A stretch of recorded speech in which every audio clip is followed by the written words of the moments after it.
2006ರ ನಂತರ ನೇಮಕಗೊಂಡ ರಾಜ್ಯ ಸರ್ಕಾರಿ ನೌಕರರು ಪೆನ್ಷನ್ ವಂಚಿತರಾಗಿದ್ದರು. ಕಳೆದ 15 ವರ್ಷಗಳಿಂದ ಎನ್ಪಿಎಸ್ ವಿರುದ್ಧ ನಿರಂತರ ಹೋರಾಟ ನಡೆಸುತ್ತಿದ್ದಾರೆ. ಈ ಹಿನ್ನೆಲೆಯಲ್ಲಿ ಇಂದು ರಾಜ್ಯ ಸರ್ಕಾರಿ ನೌಕರರ ಸಂಘದ ರಾಜ್ಯಾಧ್ಯಕ್ಷ ಸಿಎಸ್ ಷಡಾಕ್ಷರಿ ಅವರು ಅಂಜುಮ್ ಪರ್ವೇಜ್ ಅವರ ನೇತೃತ್ವದ ಸಮಿತಿ ಜೊತೆ ಸಭೆ ನಡೆಸಿದರು. ಈ ಸಭೆಯಲ್ಲಿ ಸರ್ಕಾರಿ ನೌಕರರು ಪೆನ್ಷನ್ ಕುರಿತು ಚರ್ಚಿಸಲಾಯಿತು. ಸರ್ಕಾರಿ ನೌಕರರ ಪೆನ್ಷನ್ ವಂಚನೆ ಬಗ್ಗೆಯೂ ಸಮಿತಿಗೆ ಷಡಾಕ್ಷರಿ ಅವರು ಮಾಹಿತಿ ನೀಡಿದರು. ಸಭೆಯಲ್ಲಿ ಕರ್ನಾಟಕ ರಾಜ್ಯ ಎನ್ಪಿಎಸ್ ಸರ್ಕಾರಿ ನೌಕರರ ರಾಜ್ಯಾಧ್ಯಕ್ಷ ನಾಗನಗೌಡ ಹಾಗೂ ರಾಜ್ಯ ಎನ್ಪಿಎಸ್ ಸಂಘದ ಉಪಾಧ್ಯಕ್ಷ ಡಾಕ್ಟರ್ ಶೈಲಜಾ ಉಪಸ್ಥಿತರಿದ್ದರು.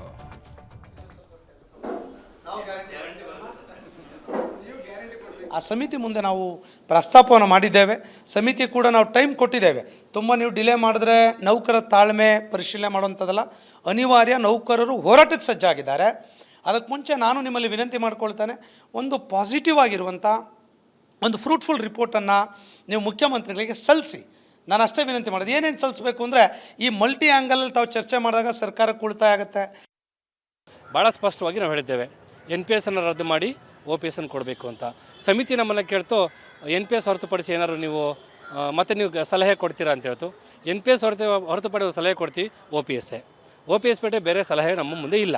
ಯಾಕೆಂದರೆ ದೇಶದ 8 ರಾಜ್ಯಗಳು ಇವತ್ತು ಎನ್ ಪಿ ಎಸ್ಸಿಂದ ಒ ಪಿ ಎಸ್ಸಿಗೆ ಬಂದಿದ್ದಾವೆ. ತೆಲಂಗಾಣ, ಆಂಧ್ರದಲ್ಲಿ ಜಿ ಪಿ ಎಸ್ ಬಂದಿದೆ. ಜಾರ್ಖಂಡ್, ರಾಜಸ್ಥಾನ್, ಛತ್ತೀಸ್ಗಢ, ಪಂಜಾಬ್ದಲ್ಲಿ ಒ ಪಿ ಎಸ್ಸಿ ಬಂದಿದ್ದಾವೆ. ಸೊ ಅಲ್ಲಿರ್ತಕ್ಕಂಥ ಏನು ಪಕ್ಷ ಮಾತು ಕೊಟ್ಟಿತ್ತು ಆ ಸರ್ಕಾರಗಳು ಆ ಮಾತನ್ನು ಉಳಿಸ್ಕೊಂಡಿದ್ದಾವೆ.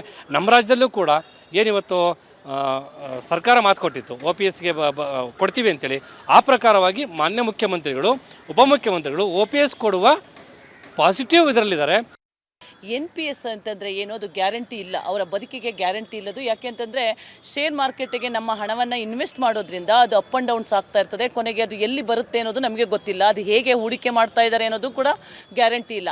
ಸೊ ಗ್ಯಾರಂಟಿ ಇಲ್ಲದ ಎನ್ ಪಿ ಎಸ್ ನಮಗೆ ಬೇಡ, ಒ ಪಿ ಎಸ್ ಬೇಕು. ಯಾಕೆ ಅಂತಂದರೆ ಪ್ರತಿಯೊಬ್ಬ ಸರ್ಕಾರಿ ನೌಕರರ ತನ್ನ ಜೀವಿತಾವಧಿಯಲ್ಲಿ ಸರ್ಕಾರದ ಏನು ಯೋಜನೆಗಳನ್ನು ಸಮಾಜಕ್ಕೆ ಜನರಿಗೆ ತಲುಪಿಸೋದ್ರಲ್ಲಿ ಪ್ರಮುಖ ಪಾತ್ರ ವಹಿಸ್ತಾರೆ. ಮತ್ತು ಸರ್ಕಾರ ವಹಿಸುವಂತಹ ಎಲ್ಲ ಕೆಲಸಗಳನ್ನು ಯಾವುದೇ ಒಂದು ನಿಷ್ಕಲ ಮನಸ್ಸಿನಿಂದ ಕೆಲಸವನ್ನು ಮಾಡ್ತಾ ಇರ್ತಾರೆ.